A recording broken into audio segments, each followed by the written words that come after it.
जय श्री कृष्णा। श्रावण मास के शुक्ल पक्ष की एकादशी को पवित्र एकादशी के रूप में मनाते हैं। धर्म ग्रंथों के अनुसार इस व्रत की कथा सुनने मात्र से वाजपेयी यज्ञ का फल प्राप्त होता है। पवित्र एकादशी का महत्व भगवान श्री कृष्ण ने धर्मराज युधिष्ठिर से कहा। भगवान के कथन के अनुसार यदि निसंतान व्यक्ति यह व्रत पूर्ण विधि विधान से करता है तो उसे संतान की प्राप्ति होती है। अतः संतान सुख की इच्छा रखने वालों को इस व्रत का पालन करने से संतान की प्राप्ति होती है। पवित्र एकादशी या पुत्रदा एकादशी का श्रवण एवं पठन करने से मनुष्य के समस्त पापों का नाश होता है, वंश की वृद्धि होती है तथा समस्त सुख भोग कर परलोक में स्वर्ग को प्राप्त होते हैं। बंधुजनों, मेरे इस चैनल को सब्सक्राइब करें, लाइक करें, कमेंट बॉक्स में कमेंट करें। पुत्रदा एकादशी व्रत कथा। पुत्रदा एकादशी व्रत करने वाले व्यक्ति को पूजा के बाद श्रावण पुत्रदा एकादशी व्रत की कथा जरूर सुननी चाहिए। ऐसा करने से व्रत पूर्ण होता है और मनोकामनाएं पूरी होती हैं। अब आप शांतिपूर्वक इसकी कथा सुनिए। इसके सुनने मात्र से ही वाजपेयी यज्ञ का फल मिलता है। पुत्रदा एकादशी व्रत कथा।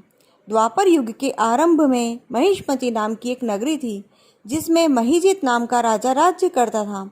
लेकिन पुत्रहीन होने के कारण राजा को राज्य का सुखदायक नहीं लगता था। उसका मानना था कि जिसके संतान न हो उसके लिए यह लोक और परलोक दोनों ही दुखदायक होते हैं।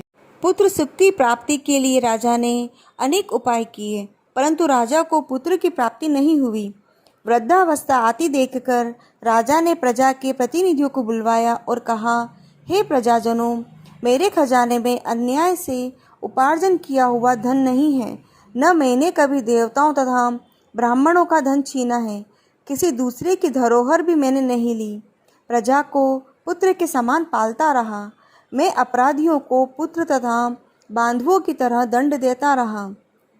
कभी किसी से घृणा नहीं की, सबको समान माना है। सज्जनों की सदा पूजा करता हूँ। इस प्रकार धर्मयुक्त राज्य करते हुए भी मेरे पुत्र नहीं हैं, सो मैं अत्यंत दुख पा रहा हूँ। इसका क्या कारण है?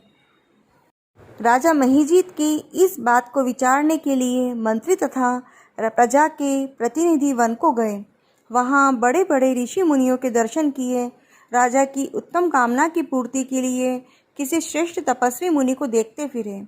एक आश्रम में उन्होंने एक अत्यंत वयोवृद्ध धर्म के ज्ञाता, बड़े तपस्वी, जितेंद्रिय, जितात्मा, सनातन धर्म के गूढ़ तत्वों को जानने वाले, समस्त शास्त्रों के ज्ञाता महात्मा लोमश मुनि को देखा, जिनका कल्प के व्यतीत होने पर एक रोम गिरता था। सबने जाकर ऋषि को प्रणाम किया। उन लोगों को देखकर मुनि ने पूछा, आप लोग किस कारण से आए हैं? निसंदेह मैं आप लोगों का हित करूँगा। मेरा जन्म केवल दूसरों के उपकार के लिए हुआ है, इसमें संदेह मत करो।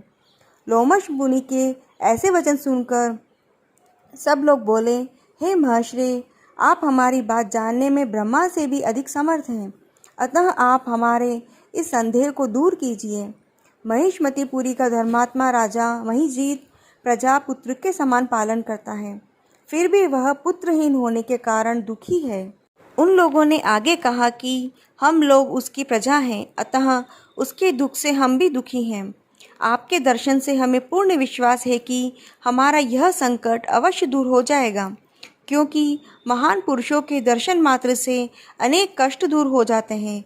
अतः आप कृपा करके राजा के पुत्र होने का उपाय बताएं। यह वार्ता सुनकर ऋषि ने थोड़ी देर के लिए नेत्र बंद किए और राजा के पूर्व जन्म का वृत्तांत जानकर कहने लगे कि यह राजा पूर्व जन्म में एक निर्धन वैश्य था। निर्धन होने के कारण इसने कई बुरे कर्म किए। यह एक गांव से दूसरे गांव व्यापार करने जाया करता था।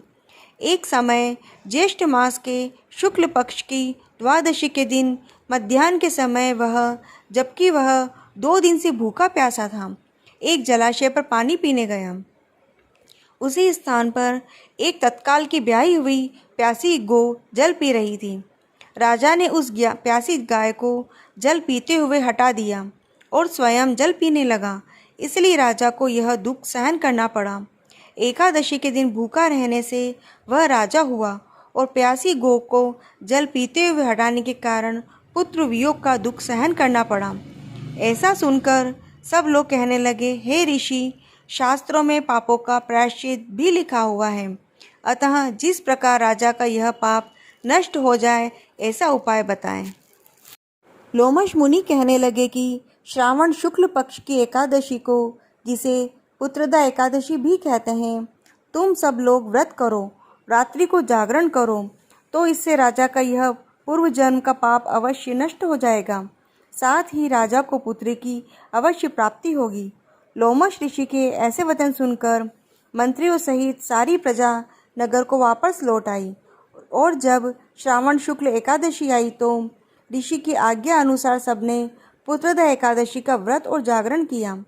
इसके पश्चात द्वादशी के दिन इसके पुण्य का फल राजा को दिया गया। उस पुण्य के प्रभाव से रानी ने गर्भ धारण किया और प्रसव काल समाप्त होने पर उसके एक बड़ा तेजस्वी पुत्र उत्पन्न हुआ। इसलिए हे राजन, इस श्रावण शुक्ल एकादशी का नाम पुत्रदा पड़ा। अतः अब संतान सुख की इच्छा हासिल करने वाले इस व्रत को अवश्य करें। इसके महात्म्य को सुनने से मनुष्य सब पापों से मुक्त हो जाता है और इस लोक में संतान सुख भोग कर परलोक में स्वर्ग को प्राप्त होता है।